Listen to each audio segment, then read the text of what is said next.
Salut à tous, j'espère que vous allez bien. Aujourd'hui, on se retrouve pour une vidéo sur cette peinture et on va discuter de pourquoi est-ce que vous devriez vraiment essayer dans vos peintures, au moins essayer et voir l'appliquer dans toutes vos prochaines peintures, essayer de mêler à chaque fois un petit peu de réalisme avec de l'impressionnisme. J'ai l'impression que souvent on oppose un petit peu ces deux styles, soit une peinture est complètement réaliste, soit elle est complètement impressionniste, et c'est vraiment des mondes, on a l'impression dans la peinture qui se parlent pas du tout, un petit peu comme l'abstrait et puis le figuratif, voilà, c'est vraiment des trucs complètement séparés, et moi je trouve que c'est hyper intéressant de mêler les deux, et donc dans cette vidéo on va avoir trois raisons pour lesquelles vous devriez essayer, trois raisons pour lesquelles c'est vraiment intéressant au niveau de la façon de peindre quelque chose, et puis aussi au niveau de l'intérêt qu'on va avoir pour le sujet sur le résultat. Si cette vidéo vous plaît, n'hésitez pas à vous abonner et à la liker. Et puis je ne sais pas si vous avez vu, mais mardi dernier, j'ai publié une vidéo pour en fait vous présenter la première formation en ligne que je vous propose. Donc c'est une formation 100% sur les glacis pour que vraiment vous donner toutes les techniques, toutes les façons dont je les utilise qui permettent de résoudre plein de problèmes dans les peintures, les techniques précises, quoi faire avec ses pigments, son médium et son pinceau.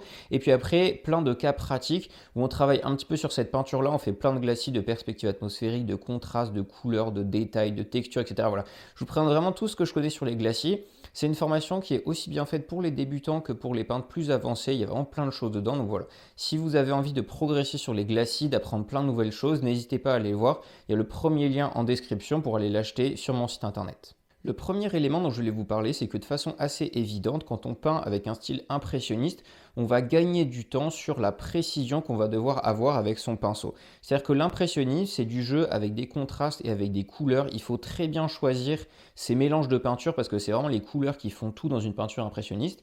Mais à l'inverse, comme il y a moins de détails, il y a moins besoin de faire attention avec son pinceau, moins besoin d'avoir un petit pinceau, faire plein de petites choses et tout. Par exemple, sur le feuillage que j'ai fait ici, il faut bien choisir ses couleurs foncées, ses couleurs claires, mais en fait avec deux couleurs, on va faire toutes les feuilles et il n'y a pas besoin d'essayer de dessiner chaque petite feuille, de faire des petites grappes de feuilles, des palmes, etc.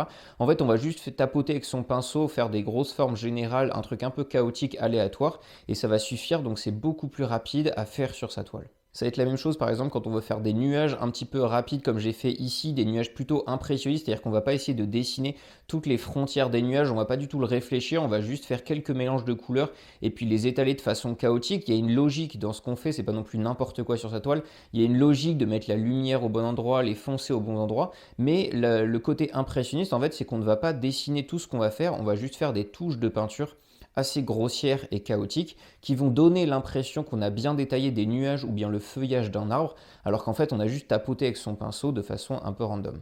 Donc comme vous le comprenez, ça c'est général à tout, l'impressionnisme, en fait c'est pas un gain de temps au début parce qu'il faut beaucoup réfléchir à ces mélanges de couleurs, mais par contre c'est un gain de temps une fois que vous savez un petit peu faire parce que les mélanges de couleurs, globalement ça va toujours être les mêmes quand on fait du paysage, pour un arbre on connaît, pour un mur on connaît, ça va toujours être globalement les mêmes mélanges, donc on va savoir les faire rapidement et ensuite on va gagner du temps au niveau de l'exécution parce qu'il y aura besoin de moins faire attention avec son pinceau, on va beaucoup plus rapidement faire un arbre que si on voulait détailler tout le feuillage, le tronc et tous ces trucs là.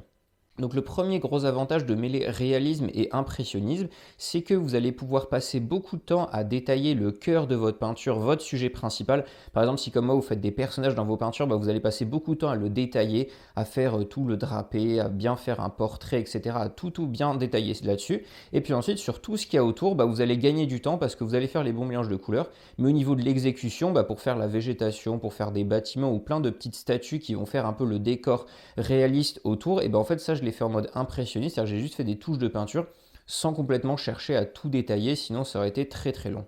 Donc bien sûr, il y a des gens qui aiment passer beaucoup de temps sur leur peinture. Moi, je trouve que ce qui est intéressant dans une peinture, c'est les questions qu'on se pose au début, l'exécution, mais au bout d'un moment, la peinture ne bouge plus trop. Alors bien sûr, on pourrait continuer de la détailler pendant des heures et des heures, mais la peinture en tant que telle, le résultat est plutôt figé. Donc je trouve ça plus intéressant de passer à une autre peinture plutôt que de rester encore des heures là-dessus. Donc j'aime bien mêler réalisme et impressionnisme pour gagner du temps. Et puis après, on n'a pas tous beaucoup de temps à consacrer à la peinture. Vous avez sans doute un emploi la journée, etc. Donc vous n'avez pas des heures et des heures comme ça. Vous avez envie de continuer, vous avez envie d'avancer, de voir les choses avancer. Donc je trouve ça intéressant de pouvoir mêler les deux pour vraiment gagner du temps.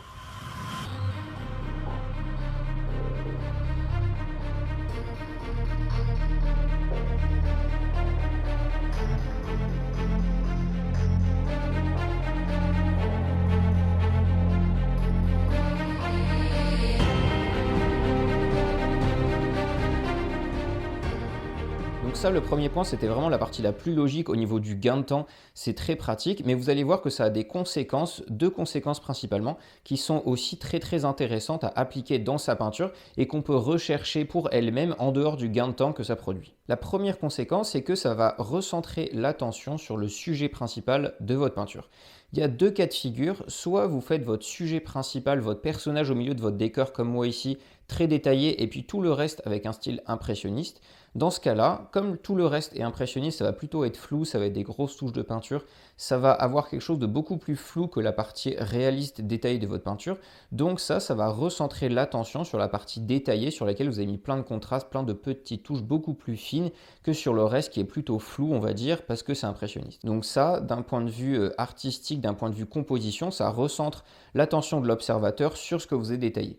De la même façon, si à l'inverse vous faites par exemple un gros personnage avec des grosses touches de pinceau très contrastées, très colorées, etc. Ça c'est la partie impressionniste. Et puis le décor derrière, vous le faites plutôt réaliste avec des choses très douces, des détails, mais quelque chose de très doux au niveau des couleurs, etc.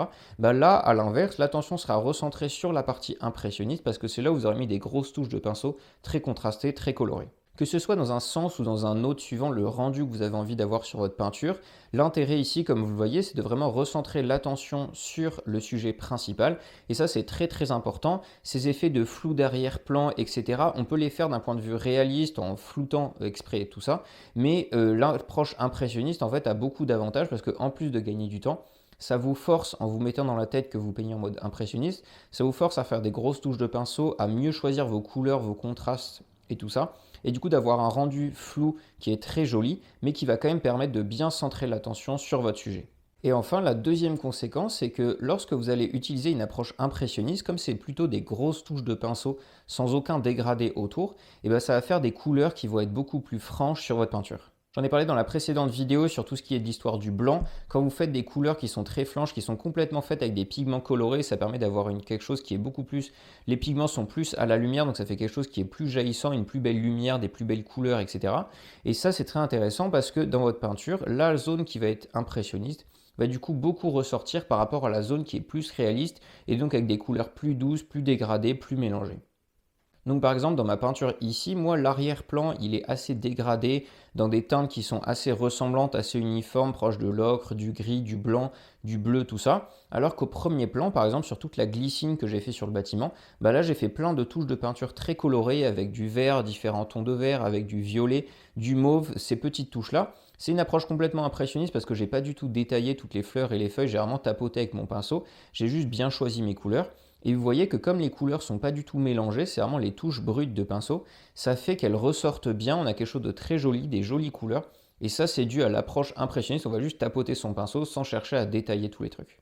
Donc voilà les trois raisons dont je voulais vous parler pour vous convaincre d'essayer vraiment de mêler impressionnisme et réalisme. C'est très intéressant, aussi bien pour le gain de temps que pour arriver à bien recentrer l'attention de l'observateur sur la zone du point focal et puis ça vous donne des couleurs, des saturations très intéressantes si vous faites le côté impressionniste au premier plan sur des fleurs de la végétation ou tous ces trucs là, ça marche vraiment très bien. Quand vous allez essayer au début l'approche impressionniste, c'est quelque chose que vous ne connaissez pas du tout, ça ne va pas forcément vous faire gagner du temps parce que ça va vous demander pas mal de réflexion sur les couleurs et les contrastes, mais c'est avec l'habitude que vous allez savoir quel mélange de couleurs faire à quel endroit, ça va vous aider et là vous allez gagner du temps à terme. Donc voilà pour cette vidéo, j'espère que ça vous aura plu, que ça vous aura donné de nouvelles idées de composition en pensant à ces éléments réalistes et ces éléments impressionnistes.